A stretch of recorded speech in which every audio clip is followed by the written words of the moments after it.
નડિયાદની આસપાસ ખેડા શહેરની અંદર એક કબાડીનો પ્લાસ્ટિકનો મોટા ભાવનો ધંધો કરતા હોય એની અંદર કોઈ કારણસર આગ લાગી તો મને જાણ કરી અને સંગઠન જાણ કરી રસ્તામાં તો તાબડતોડ અહીંયા આવ્યો.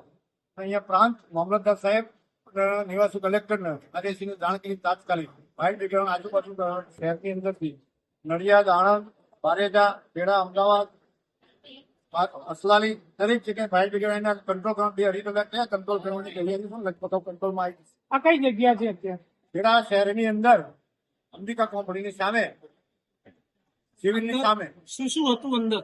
અંદર પ્લાસ્ટિક જ મોટા ભાગનું કબાડી વર્ષો જૂનું કે કબાડીનો ધંધો કરતા હોય વર્ષોથી બંબઈ કરી મૂક્યું અને બાજુમાં અનાજની ખરીદીને લેવતનો ધંધો કરતા અનાજ પણ હતું.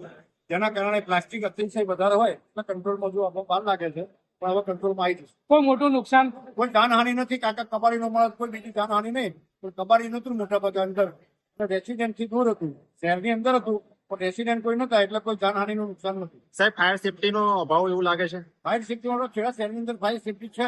નડિયાદ થી બોલાવી, બારેજા થી બોલાવી, આણંદ થી બોલાવી, દરેક જગ્યાએ ફાયર સેફટી તો છે જ. Okay okay.